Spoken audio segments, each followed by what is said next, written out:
Meus irmãos, boa tarde. Vamos dar início à nossa reunião, tendo mais uma oportunidade de estudarmos juntos, nessa tarde fria, de tempo frio lá fora, mas de coração aquecido, certamente. Estamos todos juntos mais uma vez aqui, ainda encarnados. Agradecendo a Deus pela possibilidade de estarmos aqui e interessados em aprender essa doutrina que nos ajuda a trabalhar a nossa situação como espíritos encarnados que somos, respeitando as leis de Deus, atuando no mundo, fazendo o melhor de nossa parte, que é o que Deus espera de nós, o esforço de cada um para se melhorar. Aos desencarnados que aqui também comparecem e que estão sempre junto de nós, amigos, ou se não merecermos, aqueles que nos odeiam ou nos perseguem, mas que todos como filhos de Deus, tendo a oportunidade da melhora, do aprendizado para se auto-aperfeiçoar. Porque ao encontrarmos a perfeição no estágio de terráqueos que somos, certamente vamos para um planeta melhor, onde o processo da dor, do sofrimento e da matéria é diferente do daqui. E para nós alcançarmos a perfeição, certamente teremos que alcançar e vibrar e trabalhar muito por essa recuperação e até o estágio do bem total, que é o que Deus nos propõe a toda a humanidade: felicidade, plenitude e o bem. Mas isso só depende de cada um de nós, que fazemos as escolhas, que agimos e interagimos. E essa doutrina nos ajuda a começar por aqui, a trabalhar essa recuperação, trabalhar sentimento valoroso, fazer o melhor que nós possamos fazer, trabalhar o amor acima de tudo e nunca o ressentimento e o ódio. É difícil para nós, mas é necessário que nos esforcemos para isso. E essa doutrina nos passa esse conteúdo, essa informação, e a razão nos cobra a agir no mundo como o que estamos vindo aprender. Que Jesus continue conosco também, o nosso mestre, que nos prometeu esse processo da terceira revelação, e ela nos veio através de Kardec, pelos Espíritos da Verdade. Então todos nós já temos um conteúdo, temos o favor de estar aprendendo dentro de uma maravilha que é essa doutrina. Que nós possamos todos, encarnados e desencarnados, que aqui comparecemos, sairmos daqui um pouco mais responsáveis e melhores do que quando aqui chegamos. Graças vos damos, que assim seja. Então vamos ouvir nossa irmã Sueli.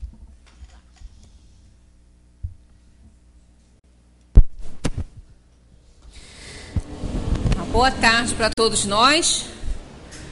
Mais uma vez aqui juntos, estudar um pouquinho mais da doutrina espírita. Trouxemos para a nossa conversa de hoje a questão da fé e da razão.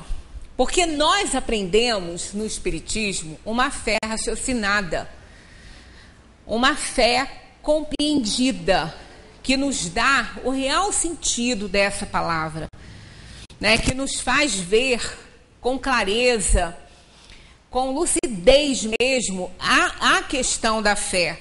Uma das grandes conquistas do espírito foi harmonizar a razão e a fé, que viviam em constante conflito. E isso nós conseguimos através do espiritismo. O espiritismo é uma filosofia, uma ciência e uma religião.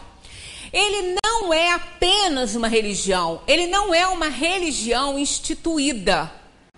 Não é onde tem um líder que comanda tudo, uma religião cheia de dogmas, que simplesmente a gente aceita, porque não pode contestar. Eu, há um tempo atrás, conversando com uma pessoa que entrou há pouco tempo para a nossa família, para o círculo das amizades, que nós temos a família consanguínea e a família de afeição, né? Então eu costumo dizer que entraram as agregadas, as noras. Então a mãe de uma delas, muito católica, a gente conversando a respeito.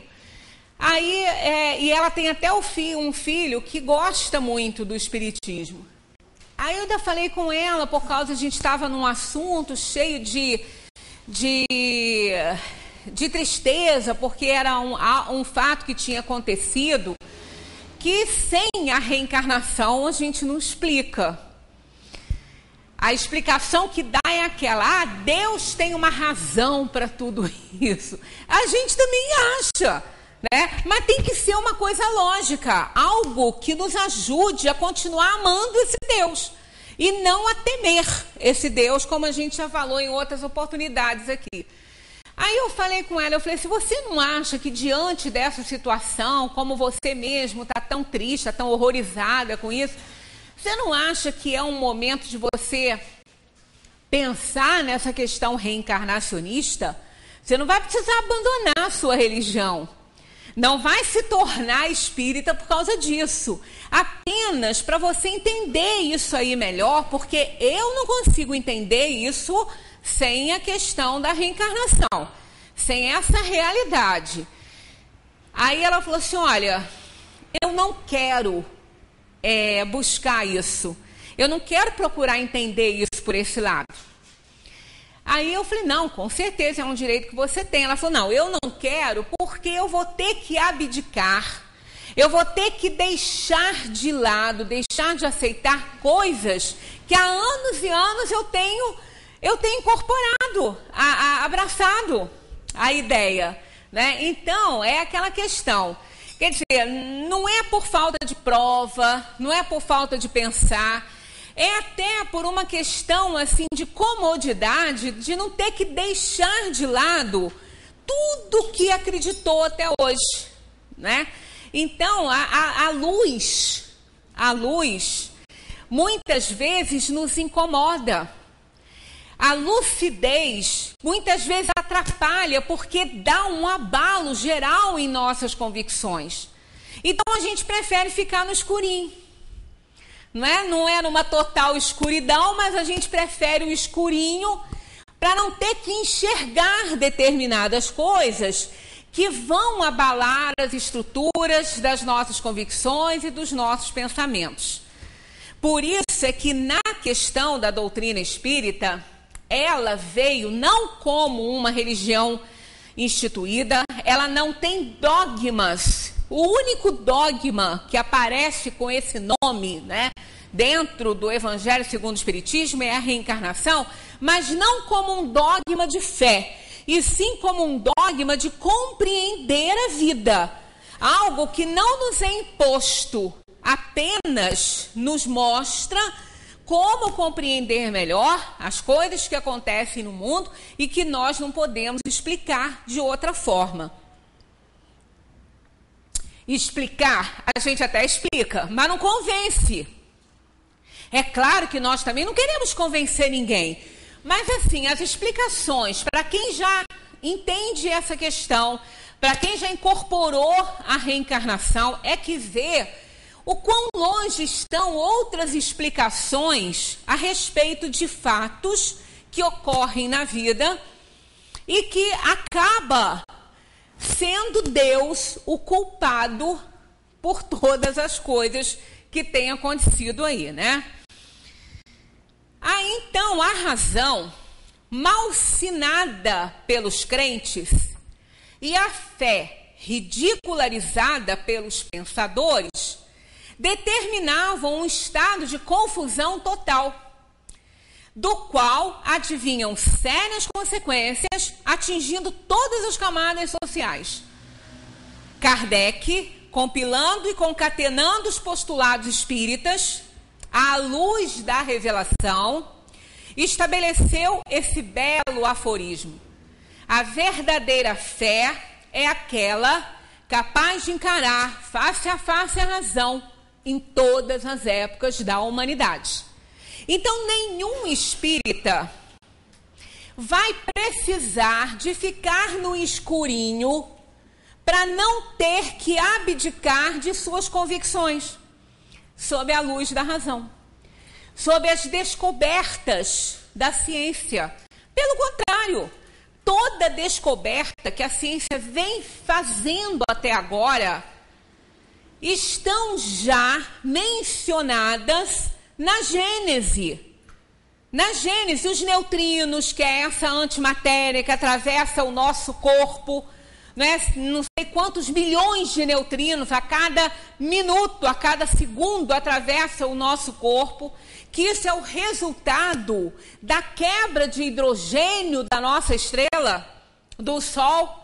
É algo algo inevitável, então é uma antimatéria, por isso que passa e a gente não sente nada, porque ela não tem peso, né? Ela não tem matéria. Isso já está mencionado na Gênese, a antimatéria. Isso foi descoberto há pouco tempo, não tem muito tempo no meio científico. O próprio buraco negro está lá como centro de atração dos planetas, que absorvem as esferas, que absorvem as estrelas. E nem a luz escapa dele. Está lá isso também na Gênese.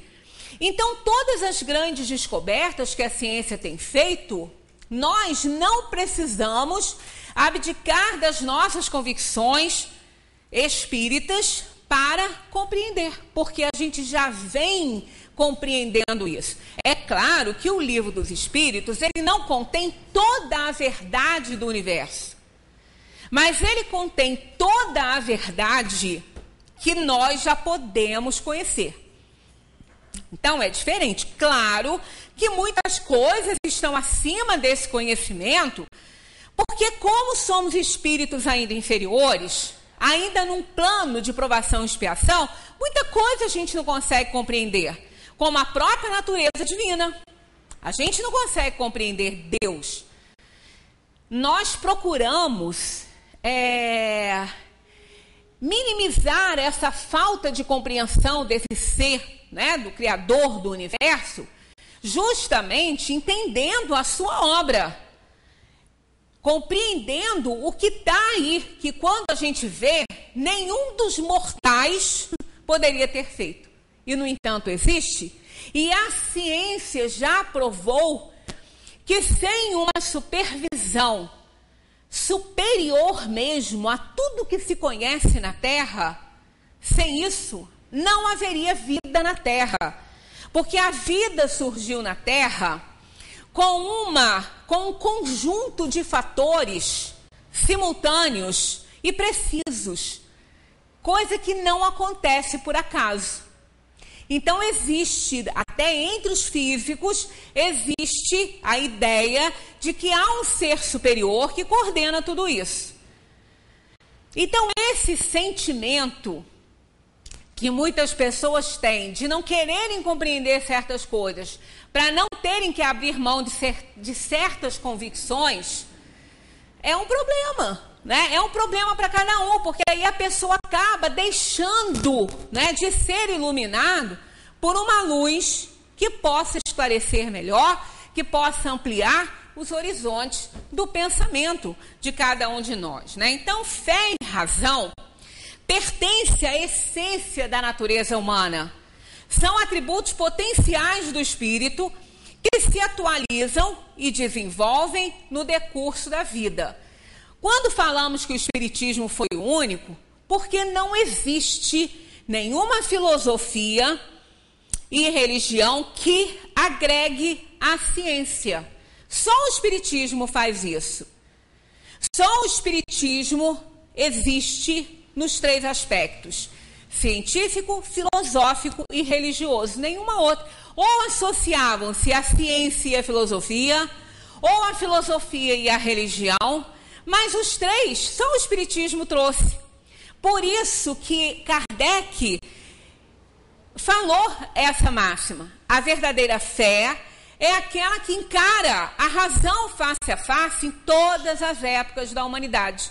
Qualquer tempo, em qualquer descoberta, não vai, com certeza, não vai ferir as revelações feitas pelo Espiritismo.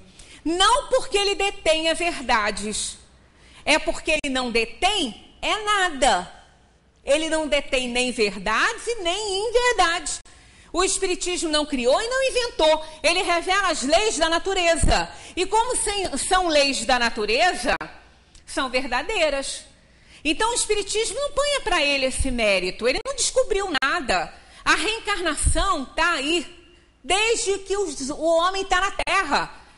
Não é? Ela era ensinada pelos livros védicos, depois pela lei do retorno, a lei do karma, o budismo. Então, há muitos anos. Não é? Forri já falava nisso. Confúcio já falava nisso.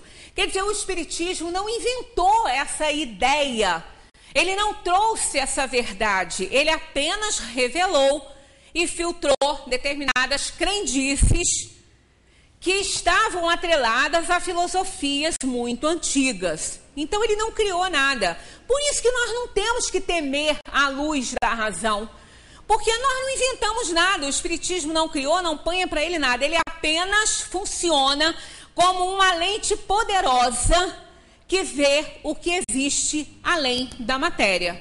Só isso, ele não inventou nada. Razão e fé são irmãs, caminham juntas e mutuamente se auxiliam. A relação natural entre ambas é de colaboração e não de rivalidade.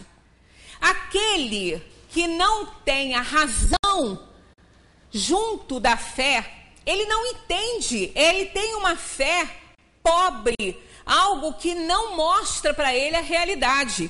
Ontem eu estava vendo, passando canais assim para ver se tinha alguma coisa que prestasse para assistir. De vez em quando a gente dá sorte, né? Mesmo na TV fechada, de vez em quando a gente dá sorte. Aí eu passei por aqueles vídeos incríveis que tinha num dos canais que eu também nem sei qual é. Me interessou porque eu vi uma criatura, um rapaz assim, já me interessou o gesto dele, né? Dentro do espaço dos leões, num zoológico, não foi no Brasil não. Aí, eu não sei se foi em Singapura, sei lá, foi aí para fora. E a criatura estava lá assim. E o leão, louco para dar um bote e acabar com ele. Tinha um leão e uma leoa. Ainda depois o rapaz, o veterinário ainda falou, e o pior de tudo é que a leoa estava com o leão. Se a leoa não tivesse com o leão, talvez o leão nem fizesse nada para ele. Se ele não tivesse com fome, né? Mas a leoa estava. Então, o sentimento de proteção desse predador ficou muito grande, porque a leoa estava ali. E ele queria proteger a leoa. Se ele não tivesse ali e a leoa tivesse sozinha, ela teria atacado ele primeiro que o leão. Porque quem preda é a leoa. Ela que caça. Ele só fica lá esperando a caça chegar, né? Parecido com o que isso, né? Agora não é muito mais não, mas era assim, né? Mais ou menos. Ainda é, né? Aquele que se senta lá na mesa, à mesa e fica esperando as coisas chegarem, né? Não quer se meter lá pro fogão fazer nada, não. Fica lá só esperando as coisas boas chegarem. O leão também é assim. Ele só fica esperando a leoa chegar com a presa, né? Mas se ela tivesse sozinha, ela teria atacado. Mas ele estava com ela, ele queria defendê-la. E ele começou a dar uma de gostosão. E todo mundo desesperado. E o que é que a criatura estava lá fazendo? Eu tenho fé que Deus vai me salvar desse leão. Aí ele ainda tirou a jaqueta e ainda ficou brincando. O leão voou na jaqueta, estraçalhou a jaqueta, depois voou no braço dele. Depois voou na perna dele, mas olha, foi uma coisa. Aí eu ainda fiquei pensando, olha lá a fé cega. E era até interessante, porque eu tinha acabado de esquematizar isso aqui, de repassar, né, que já estava pronto, estava repassando, e ainda falei assim, olha, isso aí vai ser um bom exemplo, né? É uma fé cega, o que aquela criatura pensou, né? Como ela pensou que Deus fosse ali, içá-lo, né? Miraculosamente daquela cena ali para o leão não atacar, e o leão só não matou ele, porque eles conseguiram, né, jogar dardos, ele ficou mais enfraquecido, depois pegaram água com jato possante de mangueira de incêndio, jogaram para ele poder sair, e ele saiu, sabe, assim, não achando que fez nada demais, que ele tinha fé. Ele tinha fé. Depois ele disse que usava drogas, que não usava não sei o que lá. Mas eu ainda fiquei pensando, será que isso fortalece a fé? Deus me livre, né? Deus nos livre disso. A criatura estava lá assim, ó. Ele devia estar pedindo as forças do além, né? Ali na frente daquele leão. Como eu já vi outras coisas acontecerem, Um outro que entrou num covil e disse que não ia ser mordido por nenhuma cobra, porque ele tinha fé. Foi devorado, né? Morreu. Não deu tempo de chegar nem para receber um antídotozinho, né? Tantas cobras morderam a criatura, morreu ali mesmo. Então isso é a falta de razão. É a falta do raciocínio. Fé não é isso, né? A fé é a crença em algo que está além de nós, que nos dá a esperança de alcançar os nossos objetivos. Então ela não pode ser cega. Toda vez que eu falo em fé, eu lembro do Roberto Carlos e toda vez eu conto a mesma história que eu ouvi também. Um outro que por pouco não estava lá também, assim, na frente do leão, né?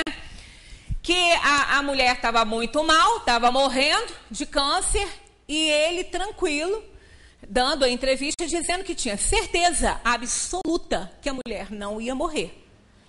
Aí o repórter falou assim, mas ela já está tão doentinha, o que leva você a pensar isso? Ele falou, porque eu tenho fé em Deus, e Deus não vai levar minha mulher, porque eu tenho fé. Uma semana depois ela morreu. Ele não deu entrevista nenhuma, ele ficou muito triste, muito chocado. Até hoje ele fala que ela foi o grande amor da vida dele, ainda é, ele diz assim, né? Fala no presente. Aí depois de um tempo, um ano e pouco depois, esse mesmo jornalista foi entrevistá-lo. E disse a ele, e aí, Roberto, você ainda tem aquela fé inabalável? Ele falou, eu tenho a fé, só que agora com outra visão. Não é? Porque aquilo era uma fé cega. Se fosse assim, todo mundo que tem fé ia ficar para semente, né? Ninguém ia morrer. A gente não perderia ninguém, nenhum bem, nenhum afeto, nada, nenhum amor, né? Iam ficar todos aí no mundo porque eu tenho fé. A fé não é isso. A fé é a certeza que somos filhos queridos do Pai. Somos filhos muito bem amados e que Deus jamais nos abandona. E que temos sempre a certeza que estamos supervisionados por esse Pai amoroso e por esses espíritos protetores que nos ajudam a vencer as nossas dificuldades. Mas a fé não vai nos impedir de ter doenças, de passar por dificuldades. A fé não vai nos impedir disso. Ela vai nos fortalecer. Inclusive, um estudo que foi feito, eu não sei se foi pela USP, sobre essa questão da fé, e os médicos constataram que as pessoas que tinham esse sentimento muito forte, elas melhoravam mais rápido. A medicação era mais eficiente. Então, é lógico que isso não ia salvar a vida de um paciente terminal, mas dava tanta coragem a esses pacientes, e os médicos falando, eu tenho pacientes que sabem que estão no finzinho, que a doença está chegando num ponto que a gente não tem mais como controlar, mas eles têm fé que estão sendo amparados. Não precisava ser reencarnacionista, não eram só... tinha alguns que sim, mas outros não. Então, como esses pacientes respondem melhor a medicamentos, como pacientes de câncer respondem melhor à quimioterapia, como a quimioterapia tem efeitos menos nocivos naqueles que têm fé, porque fortalece a energia, fortalece o sistema imunológico. É a esperança de ficar bom, é a esperança da cura, é a esperança de ter uma vida melhor, uma qualidade de vida melhor mesmo doente. Então isso foi provado pelos médicos que começaram a fazer essa pesquisa. Então é importante, e ai de nós que não tivéssemos fé, que não tivéssemos a certeza de sermos pessoas aqui não entregues à própria sorte nesse mundo, mas amparados por uma força muito maior do que nós possamos imaginar.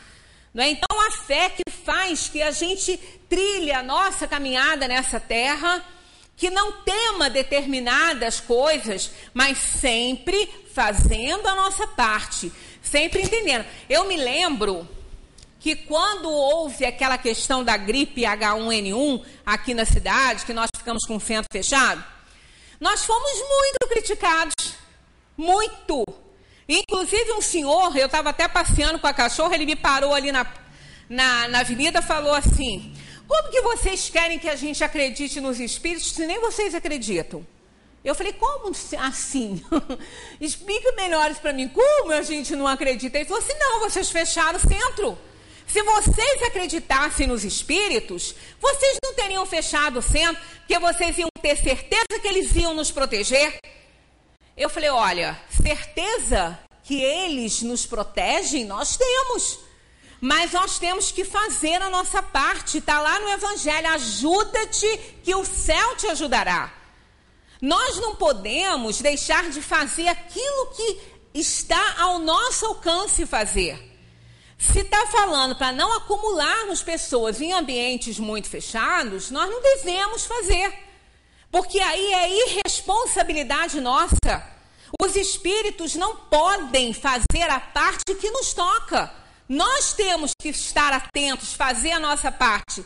Se não tiver na hora da gente morrer, e a gente atravessar essa avenida aqui sem olhar, a gente morre antes da hora. Por quê? A gente não fez a parte que nos toca, que é ver se vem carro. Isso acaba sendo um suicídio indireto. As nossas imprudências, negligências com a vida. Eu falei: nós seríamos irresponsáveis.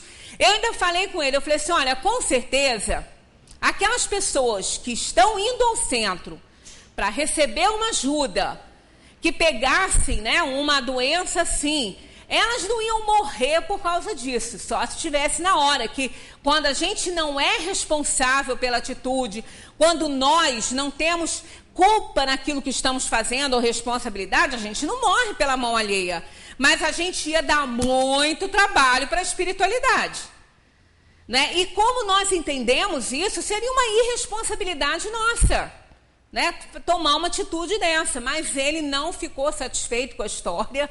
Eu falei: olha, eu sinto muito que o senhor tenha pensado dessa forma, mas nós fomos prudentes, não podíamos ser negligentes e depois ser responsabilizados por uma coisa que a gente, né, estava ao nosso alcance fazer. Deus não dotou o espírito de faculdades que reciprocamente se combatessem e se anulassem. Não nos deu o sentimento para crer e o entendimento para repelir a crença. Seria uma impropriedade, não é? Deus, na sua infinita sabedoria, não ia nos dar o sentimento para crer e a razão para repelir essa crença. Não é, não faz, não tem lógica isso, né? O coração não tem por função combater o cérebro. É um complemento. O que nós sentimos, né, o que nós intuímos e o que nós sentimos, está atrelado ao uso da razão. Nós temos que raciocinar em cima disso. Então é uma coisa amparando a outra, complementando a outra. Ninguém que põe a razão para funcionar vai entrar num covil, vai entrar numa jaula de leão, achando que Deus vai salvar, né? Isso é uma falta de entendimento, de compreensão do fato.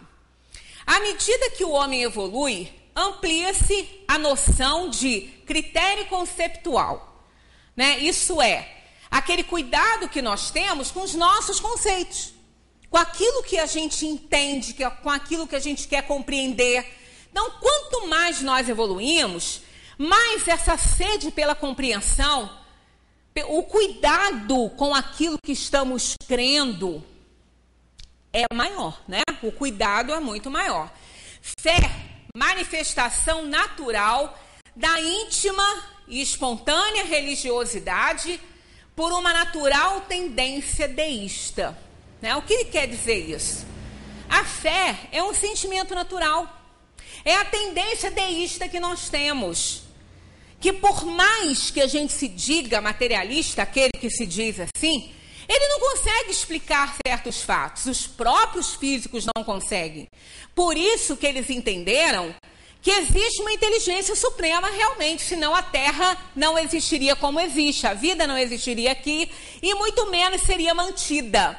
que o universo, ele é mantido por leis que por si, né, se harmonizam e se mantêm, mas foram criadas essas leis. Tanto que agora eles descobriram a partícula de Deus, a partícula divina, aquela que fez tudo surgir. Né? Eles não explicam a origem dessa partícula, então eles entendem que é a partícula divina. Não esse Deus que as religiões colocam, mas um Deus que realmente é uma inteligência suprema, que é essa, inclusive, a definição que os espíritos deram para Kardec. Eles não perguntaram quem era Deus, para não personificar. Eles perguntaram o que é Deus.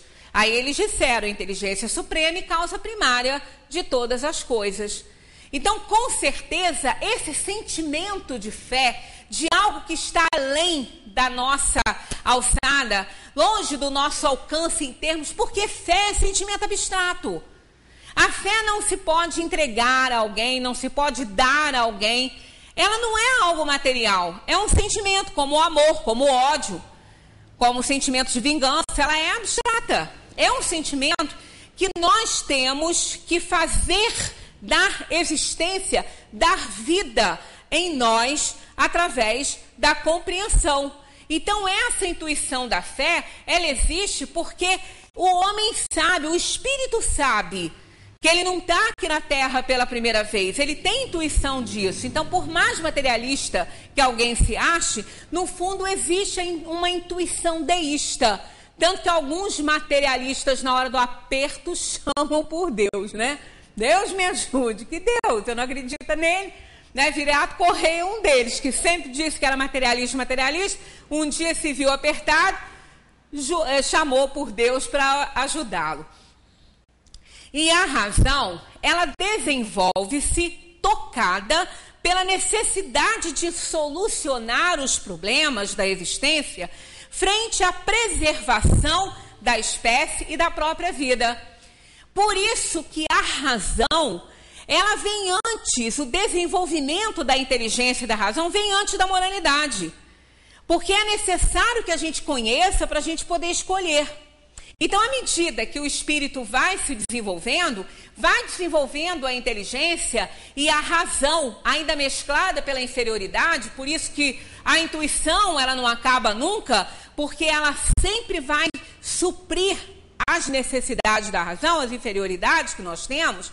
Então, a razão, ela é necessária para que a gente possa fazer a nossa conservação. No início, os males que assolavam a humanidade, desde que o homem foi criado simples e ignorante, não eram resgates de dívidas ainda. Eram paixões necessárias que o espírito sentia para impulsioná-lo ao desenvolvimento da sua inteligência e da razão, para que ele pudesse evoluir. Então, a intuição, a certeza de que eles alcançariam esse objetivo era a fé. E a razão era aquele leme que guiava. Então, nós temos aqui um ente racional. Ó. Um ente racional, que é composto de razão e de fé. A razão é a bússola. A fé é o candeeiro. Esse conjunto leva à fé raciocinada. A fé raciocinada, esclarecida pela validez intuitiva da razão e a razão iluminada pelos lampejos da fé. Os dois se encontram, se completam. E esse conjunto aqui leva a uma autoconfiança em decorrência do conhecimento teórico e prático adquirido na escola ou no mundo de relação, adquirido na observação da natureza, na observação do mundo. Então é importante que a gente compreenda essa questão de que elas estão sempre associadas uma à outra. No sentido religioso, fé é a crença nos dogmas particulares, olha lá. Fé é a crença nos dogmas particulares que constituem as diferentes religiões. Né? Na maioria das vezes, o conceito de fé é isso. é a crença nos dogmas particulares que constituem as diferentes religiões. Como nós não temos dogmas dentro do Espiritismo, e sim apenas um dogma de compreensão, que é a reencarnação, e não dogma de fé, nós não temos dogmas para serem aceitos pelas pessoas. Kardec sempre recomendou que todo e qualquer fato fosse analisado à luz da razão, para que ele pudesse ser compreendido. Então, nesse caso, nós temos a fé cega e a fé raciocinada. Então, o que é a fé cega? É aquela que nada examina, enquanto que a raciocinada tudo examina, tudo quer saber, tudo quer entender, não é? Aceita sem controle o falso e o verdadeiro, a fé cega. Já a raciocinada só aceita após analisar à luz da razão. É importante isso. O Espiritismo não aceita os fatos simplesmente porque eles estão ali na nossa frente. Quando Kardec foi convidado pelo seu amigo Holmes a visitar um sarau onde as mesas giravam e as mesas falavam, ele disse: se me provarem que elas têm nervos e cérebro, eu vou acreditar. Do contrário, não. Mas ele foi assistir. E ele achou muito interessante, porque como ele era doutor em magnetismo também, Kardec, ele tinha uma muito diversificada, ele viu que não era o magnetismo puro atuando ali, porque ela tinha várias direções. Ele examinou o ambiente, não eram ilusionistas que ali estavam, né? Não eram prestidigitadores, não eram mágicos, apenas realmente os objetos se moviam, levantavam, giravam, chamavam-se de mesas girantes. Então muitos foram convidados como Kardec, mas pouquíssimos quiseram compreender o fato, pouquíssimos não aceitaram simplesmente por verem aquilo acontecer. Kardec foi o único que permaneceu na pesquisa. Outros começaram e largaram. Ele permaneceu a querer entender o porquê que aquilo acontecia, já que era uma realidade. E ele então chegou à conclusão de que o espírito é uma força viva do universo que era responsável por tudo aquilo que estava acontecendo. Foi quando ele começou a codificar a doutrina espírita. Então ele colocou todos aqueles fatos à luz da razão e viu que ele não tinha que aceitar, ele tinha que entender o que estava acontecendo, né? Então, só aceita após analisar à luz da razão. Choca-se com as evidências da razão a fé cega? Com certeza, né? Ela não é elucidada pela razão, ela choca-se com a evidência da razão, tem medo das coisas virem a iluminar aquela situação e eles terem que abrir mão de determinadas convicções. Já a fé raciocinada confirma as evidências da razão e não teme a luz do progresso, como a fé cega só é verdadeira na obscuridade, porque ela não quer evidências, né? Muito depois que Galileu provou, né, que a Terra não era o centro do universo, ainda a igreja permaneceu com essa ideia. E ele só não foi queimado porque ele acabou cedendo às pressões. Mas no finalzinho do seu depoimento, que ele acabou, né, dizendo o que eles queriam, aí ele falou assim baixinho para o outro: mas que ela não é o centro do universo? Não é. Né? E isso ficou lá, gravado lá. E agora, há pouco tempo, a igreja absolveu Galileu. Ele foi absolvido daquela condenação da igreja, né? Então, é aquela questão. Quando são dogmas de fé, eles correm riscos de serem derrubados. Nem todo dogma de fé vai ser derrubado, mas por ele ser apenas um dogma de fé, ele corre esse risco de ser derrubado como tem acontecido. Então, a fé cega produz o fanatismo, enquanto a fé raciocinada produz a lucidez. Porque ela não tem medo da luz, ela não tem medo da claridade, né? Com certeza. Alega-se que a razão humana é falha, sujeita a conturbações passionais, conduzindo o homem ao erro. Mas em relação às falhas da razão, nós podemos perguntar: como sabemos disso, se não pela própria razão? Né? A razão é falha. Nós sabemos que ela é falha, tanto que a intuição, ela permanece para suprir essas falhas. Mas como é que nós sabemos que a razão falhou? Utilizando a própria razão. Então ela é extremamente importante, que só a razão pode nos mostrar o nosso erro, só ela. A fé não mostra o nosso erro, o que mostra o nosso erro é a razão. Então ela é falha, mas ela é necessária. E quanto mais a gente evolui, mais esclarecida, mais assim intensa fica essa razão e o poder de fazer essa análise.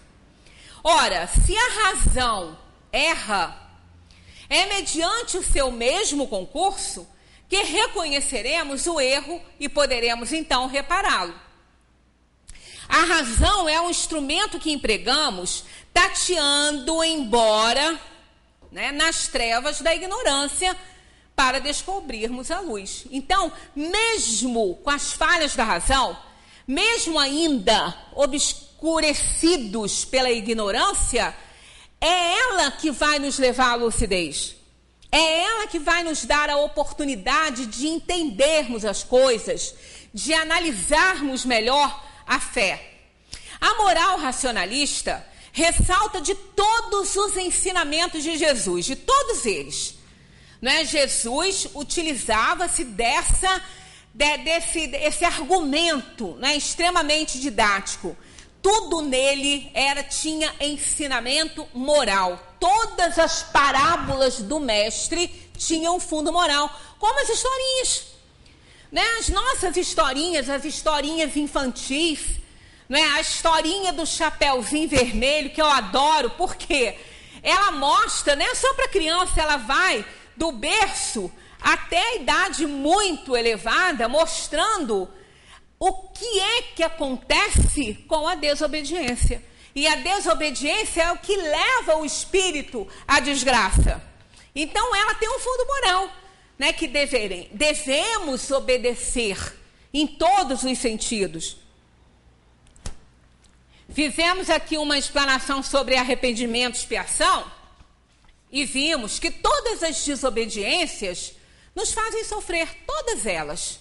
Nenhuma vai nos livrar, né? Sempre que desobedecemos alguma regra, nós vamos pagar por isso, né?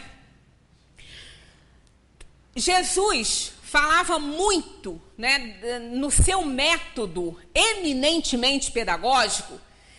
Ele tinha como objetivo despertar e desenvolver nos educandos as faculdades psíquicas latentes. Ele usava as parábolas para ajudar a pessoa a desenvolver a sua razão, para que ela pudesse compreender a fé.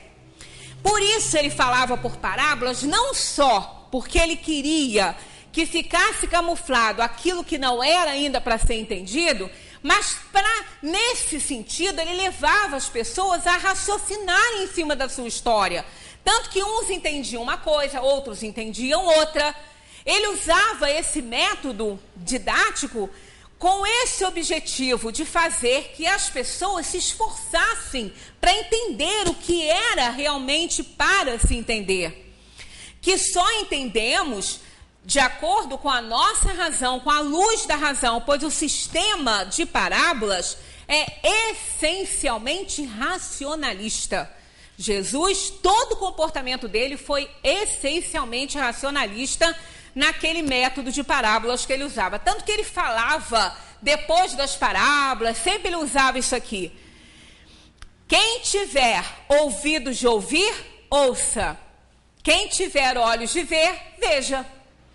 né? Então não era para qualquer um realmente, não. E não precisava ser doutor em leis para entender as parábolas do mestre. Elas não eram difíceis, elas só levavam a criatura a raciocinar. Mas as convenções, os interesses próprios, impediam os doutores de verem o que existia de realidade nas parábolas do mestre. Os mais incultos rapidamente pegavam, e os outros não, porque tinham interesses em não entender mesmo. É pela razão que podemos aquilatar o alto valor das revelações. Sem o seu concurso, elas não seriam aproveitadas devidamente como propulsoras do progresso.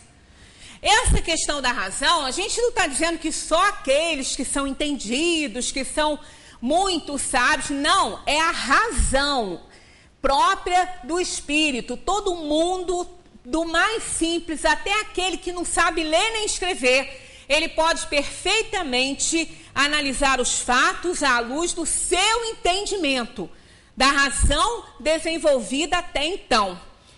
É pela razão, então, que a gente aquilata isso. Newton, descobrindo a lei da atração, e Kardec, codificando e coordenando a doutrina espírita, são exemplos marcantes de duas mentalidades racionalistas. Tanto Newton quanto Kardec eram racionalistas, habituados a observar, deduzir e concluir. Não basta observar. Observar, a gente observa o tempo todo. Agora, nós precisamos deduzir, analisar a observação e fazer uma conclusão. Foi o que Kardec fez quando assistiu aqueles saraus que eles faziam, né? Isso que é importante. Então, observar só quantas pessoas viram maçãs, quantos homens da ciência, não digamos nem pessoas, viram maçãs caírem, viram objetos caírem no chão que não maçãs, né? Quantos viram isso? Mas não observaram, e se observaram, não deduziram, não procuraram entender por que caíam. Hoje a gente sabe que a matéria atrai matéria, né? Na razão direta da sua massa. Hoje a gente sabe disso. Que se a gente deixar cair uma coisa, vai cair. Porque ela vai ser pela lei da atração. Ela vai cair pela lei da gravidade. Por isso que nós estamos aqui em pé. Porque senão nós estaríamos flutuando nesse salão, como os astronautas flutuam no espaço, onde não há gravidade. Né? Quando os nossos astronautas davam pulinhos na Lua, porque a gravidade lá é menor, muito menor. Então eles ficavam mais leves. Quer dizer, hoje se sabe disso, mas naquela época de Newton não se sabia disso. Soube-se depois que ele, após a observação, deduziu e concluiu, e aí descobriu a maior de todas as leis que regem aí o universo. Então, quando ele fez isso, né, tirando de fenômenos banais e corriqueiros, consequências e conclusões extraordinárias, né, que estão aí, que é a lei de atração, que é a maior de todas. Então, o que viu Newton? A queda de uma maçã. O que viu Kardec? Uma pequena mesa girando. No entanto, porque tiveram olhos de ver, da observação de ambos resultou verdadeira revolução no mundo da filosofia e da física. Newton revolucionou a física, Kardec revolucionou a filosofia, a moral e a religião, numa época que Deus era colocado de lado, e quem acreditasse nisso era desprezado, né? Outra passagem do Evangelho, bem característica, é o caso de Tomé. É muito interessante, né? Quando os apóstolos contaram que durante a sua ausência, o Senhor redivivo, a ausência do Senhor, né? O Senhor redivivo lhes aparecera, conforme havia prometido, ele disse: só acreditarei vendo e tocando o seu corpo. Tanto que ficou essa máxima para nós aí. Eu sou igual São Tomé, só acredito se eu estiver vendo, né? Ficou isso aí para gente. Então, dias após de novo, Jesus se manifesta no meio de todos os apóstolos. Um fantasma não tem carne nem osso como eu tenho, Jesus falou. Vem, apalpa-me e verifica se sou eu mesmo. Tomé, emocionado e confuso, cai de joelhos dizendo: meu Senhor e meu Deus. E Jesus acrescenta: agora creis, né? Porque vistes. Bem-aventurados os que não viram e creram. Há quem deve estar aí se perguntando: mas como que ele apareceu em carne e osso? Ele não estava com o corpo perispiritual? O corpo dele não morreu? Morreu. Ele não estava ali com o corpo de carne. Ele estava com o perispírito tão tangível, e isso é possível, porque nós temos relatos e mais relatos na história do Espiritismo, que ele, com o seu poder magnético, poderia fazer o seu perispírito tão tangível que apareceria ali as cicatrizes, né, no pulso ou na mão. Dizem que foi no pulso e não na mão, isso não vem ao caso. Então ele tinha como, ele não estava ali no corpo de carne, não. Era apenas o perispírito, bem com os fluidos bem materializados por ele, pelo seu poder, né? E até porque o perispírito é extremamente plástico. E a gente existem casos de pessoas que conseguiram abraçar mesmo e sentir seus afetos abraçando em reuniões de efeitos físicos. Então isso para Jesus não era nada, né? Aí, essa questão, bem-aventurados que não viram e creram, pode dar essa ideia de fé cega, né? Que eu não preciso constatar nada, eu acredito em tudo, mas não é bem assim. Alguns pretendem ver nesse episódio o preconceito da fé cega, da fé incondicional, da crença fundada no princípio da autoridade. Bom, eu estou te mostrando, você vai acreditar e ponto final. Mas não era isso que Jesus quis alcançar com a sua afirmação, né? Melhor analisando, é o oposto, o pensamento do mestre, é o oposto a isso, a esse preconceito de uma fé incondicional, né? Bem-aventurados os que não viram e creram, encerra a apologia do raciocínio em matéria de crença. Ensina que não é com os olhos que se crê, e sim com a razão. Quando a gente vê um truque de mágica, a gente está vendo, mas aquilo é um truque, é uma prestidigitação, é um ilusionismo. Então não adianta estar vendo, aquilo não é real. Por mais que a gente veja uma mulher sendo cerrada ao meio e os pezinhos balançando de um lado e as mãozinhas do outro, ela não está cerrada, senão ela morreria. Então, essa questão de ver também não é tudo. É preciso compreender, é preciso crer. Então, num truque desse de mágica, não é a visão que vai dar a certeza para ele que aquilo é um truque, é o raciocínio. É o raciocínio, é a lógica, é a razão. Então foi isso que Jesus quis dizer. Ensina que não é com os olhos que se crê, mas com a razão, com o raciocínio. A fé que resulta dos sentidos e só nos sentidos se apoia é ilusória. É uma espécie de miragem que se vai desvanecendo na medida em que a inteligência firma o seu império. Então aquela fé ilusória, ela só existe enquanto não há a lucidez, enquanto não chega uma luz. Chegou, ela se esvai. Como a escuridão acaba, né, quando a luz chega. Daí o motivo do ceticismo e da incredulidade reinantes em nossa época.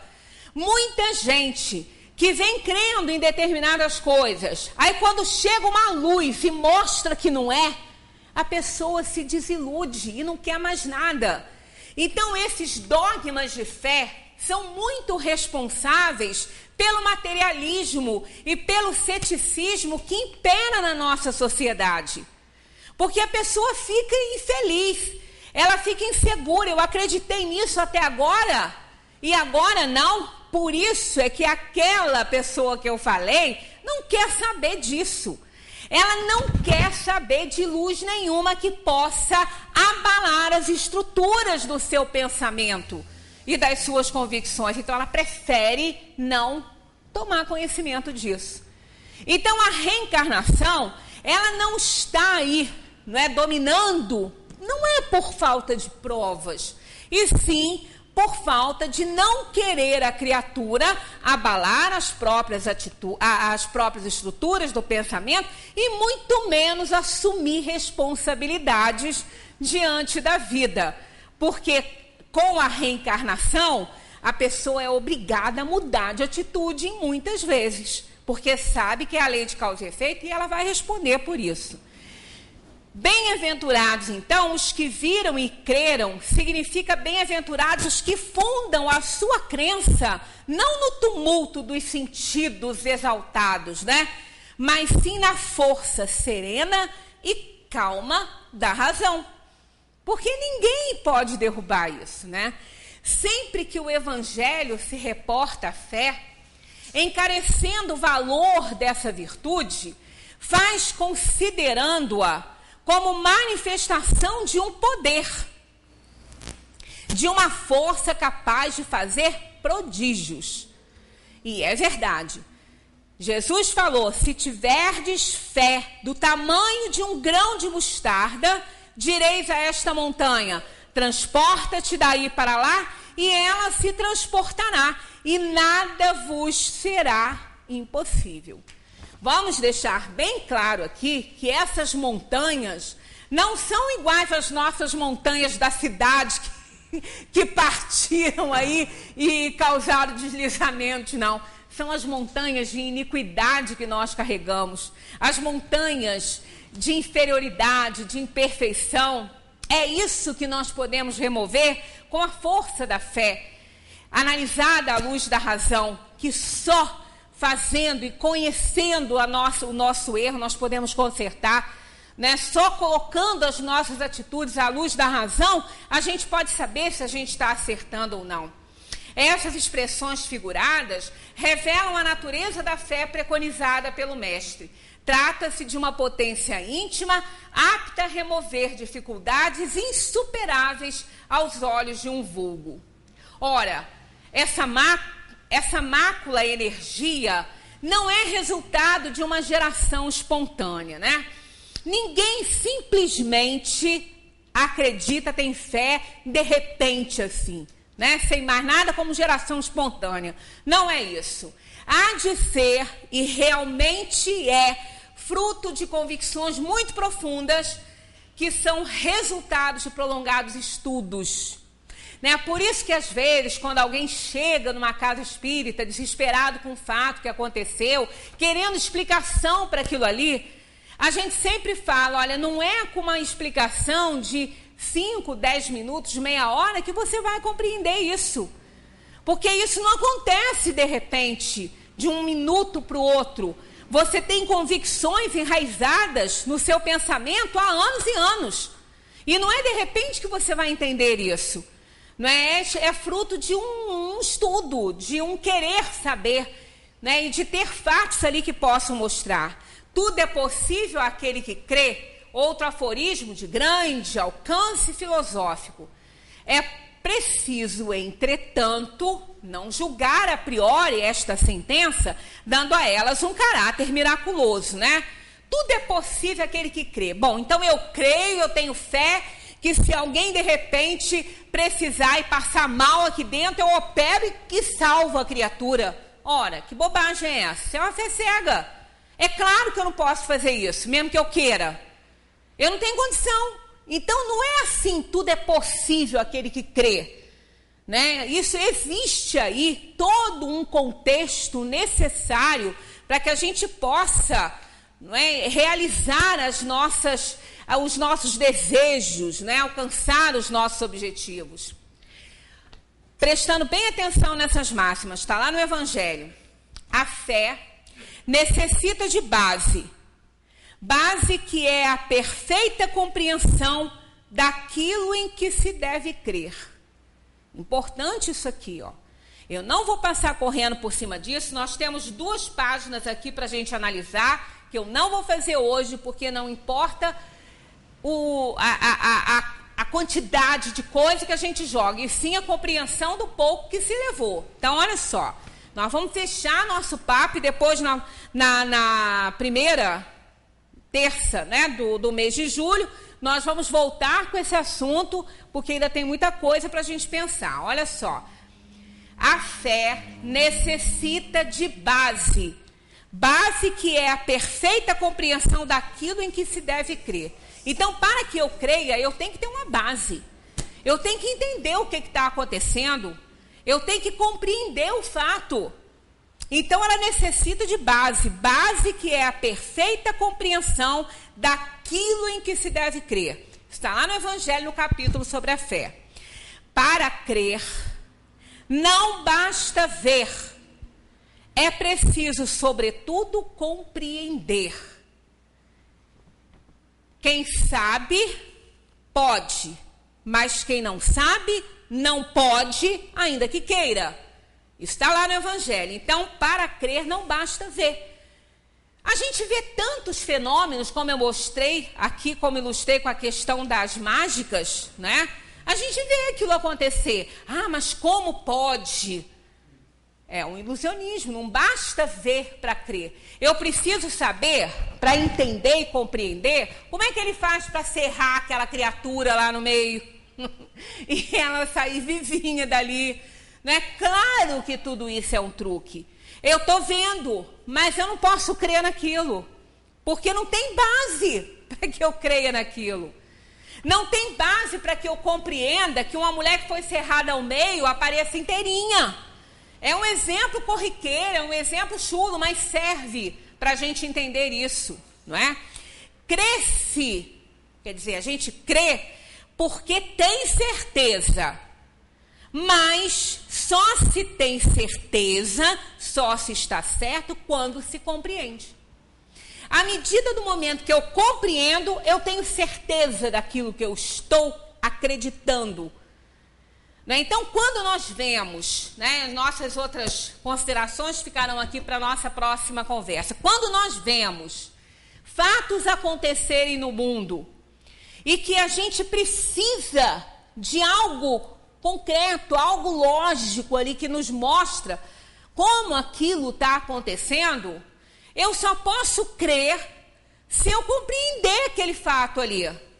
Então, a reencarnação é um fato, é um princípio da doutrina espírita, né, a pluralidade das existências, que ela não é imposta a ninguém. Mas as pessoas, quando visualizam, vivenciam determinados fatos, elas não conseguem entender. Aí quando alguém chega e mostra esse lado, é um caminho, é um início de caminho para a compreensão daquela pessoa sobre aquele fato que ela está vivenciando. Porque ela vai começar a analisar, ela vai começar a entender que Deus não seria justo de forma nenhuma, ele seria justo, deixando que uma bala caísse sei lá de onde, viesse sei lá de onde, e atingisse a cabeça de uma criança dentro de uma creche. Deus não poderia ser justo deixando que isso acontecesse. Um fato que me chocou terrivelmente uma vez, isso tem muitos anos, o pai viajou, se eu não me engano, ele estava numa missão, numa força militar, parece, uma das 3 forças, eu não me lembro qual, e a mulher teve o bebê enquanto ele estava lá. Eles não se conheciam, né? Ele nasceu quando estava lá. Então a mulher chega ao aeroporto com aquele bebê dentro do carrinho, ansiosa, né? Ansiosa por encontrar o seu amor e que ele conhecesse o filho. Antes que isso acontecesse, antes que ele saísse do avião, houve uma guerra por causa de tráfico de droga. Uma bala alcançou a criança dentro do carrinho e matou aquela criança antes daquele pai chegar e conhecer. Isso me arrepiou até hoje. Eu fico abalada com essa notícia. Aí a gente se pergunta, cadê Deus? Onde está Deus que permite isso? Não é? Quem não consegue entender e compreender a reencarnação não consegue aceitar e naquele momento vira ateu e ateia. Que Deus é esse, né, que não serve para ser meu pai? Aí no momento que chega alguém com uma luz e mostra uma outra realidade, algum fato que possa dar àquela pessoa um conforto, uma explicação, é diferente. É a luz chegando, né? É a lucidez acontecendo. Então, sem isso, não há fé. A fé não consegue se sustentar sem base de compreensão, sem base que possa mostrar a ela o porquê que aquilo está acontecendo. Então, sem associar a fé e a razão, nós não conseguimos compreender a fé e a nossa razão, com certeza, ela vai ficar muito orgulhosa e até mesmo desgovernada. Então, que a gente continue estudando, está lá no Evangelho, capítulo sobre a razão, sobre a fé, a razão, eles falam algumas coisas, né? Então, dê uma lida e no nosso próximo encontro a gente continua nesse assunto de extrema importância, que é a compreensão. E nós vamos ver a diferença, que é o que faltou para a gente ver aqui, entre aceitar e crer. Há muita diferença entre esses dois verbos, aceitar e crer. Muita paz para todos.